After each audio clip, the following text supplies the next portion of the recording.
क्या कभी ऐसा हो सकता है कि एक इंसान को एक ऐसी सुपर पावर मिल जाए जिसके बाद उसे मारना नामुमकिन हो और उसके बॉडी पार्ट कट जाने के बाद फिर से ग्रो कर सके। आज की कहानी इसी सुपर हीरो से रिलेटेड है, तो चलते हैं आज की कहानी की तरफ।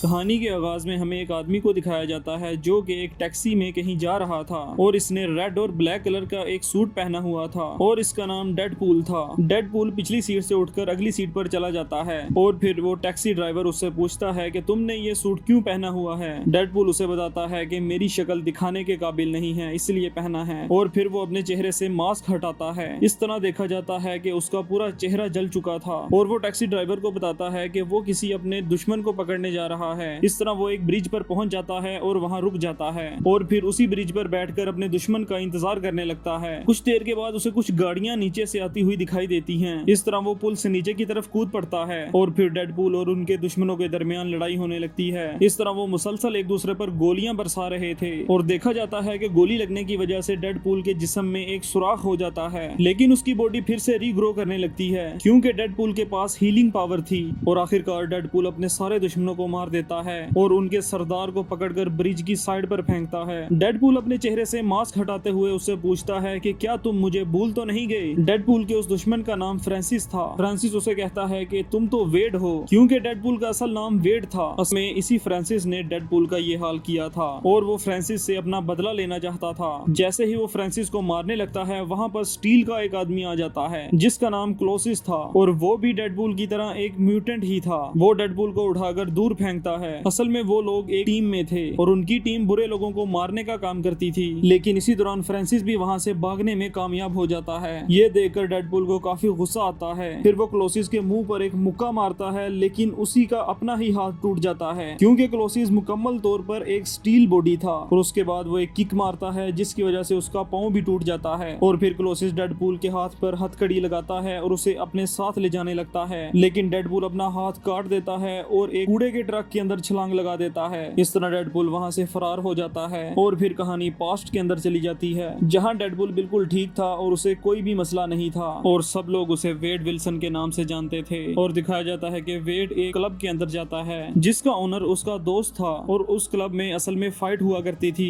जहां पर लोग एक दूसरे पर पैसे लगाया करते थे और उस फाइट का नाम डेडपूल था। और उसी क्लब के अंदर वेड की मुलाकात एक लड़की से होती है जिससे उसकी दोस्ती हो जाती है और फिर बाद में वो उससे शादी कर लेता है और उस लड़की का नाम वनीसा था। एक दिन अचानक से वेड को चक्कर आता है और वो बेहोश हो जाता है। वनीसा उसे फौरन से हॉस्पिटल ले जाती है जहां पर डॉक्टर उन्हें बताती है कि वेड को कैंसर है जिसकी वजह से उसका ब्रेन, लीवर और लंग्स डैमेज हो रहे हैं। वनीसा डॉक्टर से कहती है कि आखिर इस बीमारी का कोई तो इलाज होगा, लेकिन वेड जानता था कि इस बीमारी का कोई इलाज नहीं और वो बहुत जल्द मरने वाला है। और फिर वो घर चले जाते हैं। वनीसा वेड को कहती है कि हम इस बीमारी का कोई इलाज ढूंढ लेंगे। वेड उसे कहता है कि मैं बहुत जल्द मरने वाला हूँ, इसलिए मेंटली तौर पर तुम्हें प्रिपेयर रहना चाहिए और लाइफ में मूव ऑन करना चाहिए। और फिर वेड दोबारा से अपने दोस्त के क्लब में चला जाता है। उसका दोस्त उसे बताता है कि एक आदमी काफी देर से उसका इंतजार कर रहा है। वेड उस आदमी से मिलता है। वो आदमी वेड को कहता है कि हम तुम्हारे कैंसर का इलाज कर सकते हैं जिसकी वजह से तुम मरने से बच सकते हो, यहाँ तक कि तुम कभी भी नहीं मरोगे और तुम एक सुपर हीरो बन जाओगे। लेकिन वेड उस आदमी को ऐसा करने से इनकार कर देता है और अपने घर की तरफ निकल पड़ता है। उसके बाद वेड काफी सोचता है और अपने इलाज के लिए तैयार हो जाता है और उसी बंदे को कॉल करता है और मीटिंग का कहता है। और अगले दिन दिखाया जाता है कि वेड एक ऐसी जगह पर पहुंच जाता है जहां पर उसका इलाज होना था और उसे एक स्ट्रेचर पर लिटाया जाता है और उसके हाथ पांव को अच्छी तरह से बांध दिया जाता है। और दिखाया जाता है कि फ्रांसिस वहां आता है। वो उसकी वेन में एक नीडल इंजेक्ट करता है जिसकी वजह से एक लिक्विड उसकी बॉडी के अंदर जाने लगता है। फ्रांसिस उसे कहता है कि तुम फिक्र नहीं करो, तुम ठीक हो जाओगे, हमने तुम्हारी तरह काफी लोगों का इलाज किया है और वो सुपर हीरो बन चुके हैं। असल में फ्रांसिस के पास कुछ म्यूटेंट जीन्स थे जो उसकी बॉडी के अंदर इंजेक्ट कर रहा था। फ्रांसिस वेड को कहता है कि हमारे इस इलाज से हर कोई सेहतियाब नहीं हो पाता। ये एक्सपेरिमेंट कुछ लोगों को ठीक कर देता है लेकिन कुछ लोगों को ये काफी नुकसान पहुंचाता है। और फिर कुछ दिन बाद का वक्त दिखाया जाता है जब वो उस पर काफी जुल्म कर रहे थे। वो उसे काफी मारते हैं और इलेक्ट्रिक शॉक देते हैं। असल में वो जानना चाहते थे कि वेड के पास कौन सी सुपर पावर आई है और वो उसको बर्फ के टब के अंदर भी डुबो देते हैं। उसके बाद फ्रांसिस उसे एक चैम्बर के अंदर बांध देता है। फ्रांसिस उसे कहता है कि हम अब इस चैम्बर के अंदर से सारी ऑक्सीजन बाहर निकाल लेंगे, इस तरह तुम्हारा दम घुटने लगेगा। जब तुम मरने के करीब होगे हम तुम्हें थोड़ी सी ऑक्सीजन देंगे। अगर तुम्हारे पास सुपर पावर हुई तो तुम बच जाओगे, वरना तुम मर जाओगे। और फिर उस कंटेनर से सारी ऑक्सीजन को बाहर निकाल लिया जाता है और इस वजह से वेड को काफी ज्यादा दर्द हो रहा था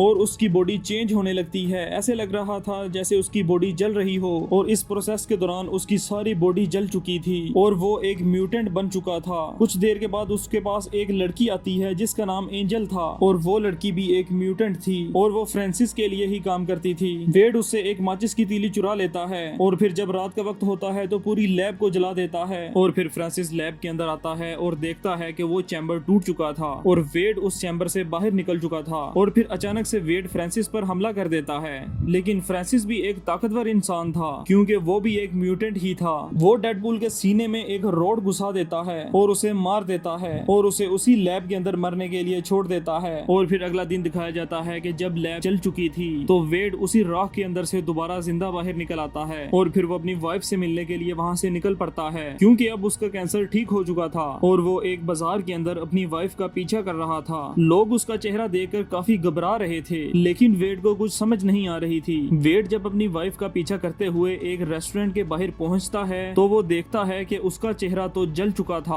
और शीशे में अपना चेहरा देखकर अपनी वाइफ से मिले बगैर ही वहाँ से वापस चला जाता है। और फिर दिखाया जाता है कि वो अपने दोस्त के क्लब के अंदर चला जाता है। वो अपने दोस्त को वो सारी कहानी बताता है जो उसके साथ बीती है। उसका दोस्त उसे कहता है कि तुम्हें अपनी वाइफ के पास वापस जाना चाहिए, तुम्हारी वाइफ तुम्हें देखकर अफसुर्दा नहीं होगी क्योंकि वो तुमसे प्यार करती है। वेड उसे कहता है कि मेरा चेहरा फ्रांसिस ही ठीक कर सकता है, लेकिन उसने मुझे उसी लैब के अंदर मरने के लिए छोड़ दिया और खुद वहाँ से फरार हो गया। उसके बाद वेड अपना नाम बदलने का सोचता है ताकि वो फ्रांसिस से बदला ले सके। तो अचानक से उसकी नजर वहाँ लगे फाइटिंग बोर्ड पर जाती है जिस पर डेडपूल लिखा हुआ था। इस तरह वो अपना नाम डेडपूल रख लेता है। उसके बाद वो एक सफेद मास्क बनाता है और उसे पहनकर फ्रांसिस को ढूंढने के लिए निकल पड़ता है। वो फ्रांसिस के लोगों के पास पहुंचता है और उनसे उसका पता पूछता है। जब वो उसका पता नहीं बताते तो वो उन्हें मार देता है। डेडपूल फ्रांसिस को ढूंढने के लिए दिन रात मेहनत कर रहा था और फ्रांसिस के लोगों को मारता जा रहा था। एक दिन डेडपूल जब अपने कपड़े धो रहा था तो उसकी मुलाकात एक बुढ़िया से होती है। वो उसे कहती है कि अगर तुम अपने कपड़ों से खून के दाग मिटाना चाहते हो तो नींबू और सोडे का इस्तेमाल करो या अपने लिए एक रेड सूट ही बनवा लो। डेडपूल को उसका आइडिया अच्छा लगता है और फिर वो अपने लिए एक रेड कलर का सूट बना लेता है। और फिर आखिरकार एक दिन डेडपूल की मुलाकात उसी आदमी से हो जाती है जो उसे बार के अंदर मिलने के लिए आया था।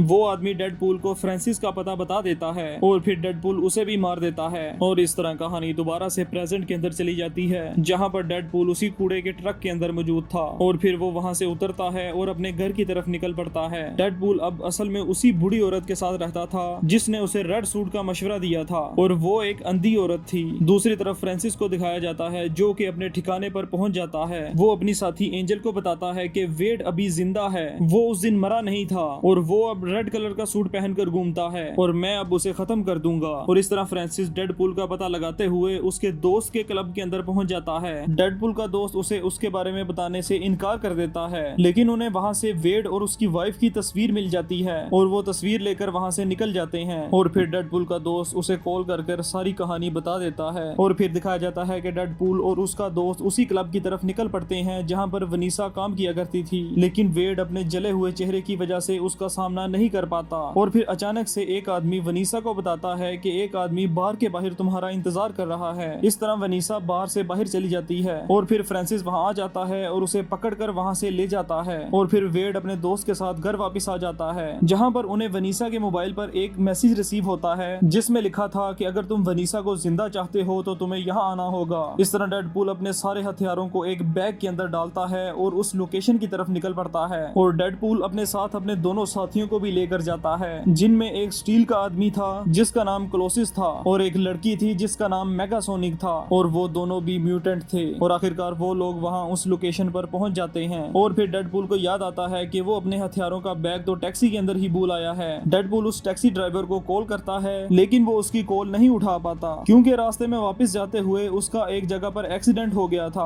और फिर वो वेनिसा को बचाने के लिए अंदर की तरफ जाने लगते हैं कि वहाँ पर फ्रांसिस के लोग आ जाते हैं और इस तरह इनके दरमियान लड़ाई शुरू हो जाती है और दिखाया जाता है कि क्लोसिस और एंजल के दरमियान लड़ाई होने लगती है और दूसरी तरफ डेडपूल और लड़की फ्रांसिस के आदमियों से लड़ रहे थे। फ्रांसिस को दिखाया जाता है कि जो कि एक ऊंची जगह पर मौजूद था और फिर नेगासोनिक एक ब्लास्ट की मदद से डेडपूल को ऊपर भेज देती है। इस तरह डेडपूल और फ्रांसिस के दरमियान लड़ाई होने लगती है और दोनों एक दूसरे को काफी जबरदस्त टक्कर दे रहे थे। और दूसरी तरफ दिखाया जाता है कि एंजल क्लोसिस के गले को जोर से दबा रही थी और फिर नेगासोनिक वहां पर एक ब्लास्ट कर देती है जिसकी मदद से पूरी की पूरी बिल्डिंग नीचे की तरफ गिरने लगती है और डेडपूल वनीसा को बचाने के लिए एक चैम्बर के अंदर बंद कर देता है और फिर वो बिल्डिंग के साथ ही ऊपर से नीचे की तरफ गिर जाते हैं। और दिखाया जाता है कि डेडपूल के दोस्त वनीसा को उस चैम्बर से बाहर निकाल लेते हैं और दूसरी तरफ डेडपूल और फ्रांसिस के दरमियान लड़ाई अभी भी चल रही थी और फिर डेडपूल अपनी बंदूक से उसके सर पर गोली मारता है और उसे मार देता है। और फिर वनीसा भी डेडपूल के पास आती है और उससे पूछती है कि तुम पिछले 1 साल से कहाँ गायब थे और फिर वो वनीसा को वो सब कुछ बताता है जो उसके साथ हुआ था और वो उसे बताता है कि मेरा चेहरा अब देखने के काबिल नहीं रहा, लेकिन वनीसा उसे मास्क उतारने का कहती है। इस तरह डेडपूल जब मास्क उतारता है तो वो उसे देखकर हैरान रह जाती है। वनीसा उसे कहती है कि मुझे इस चीज से फर्क नहीं पड़ता कि तुम्हारा चेहरा जल चुका है, इससे हमारी मोहब्बत कम नहीं होती। इस तरह वो दोनों ही खुश हो जाते हैं और इसी के साथ कहानी खत्म हो जाती है।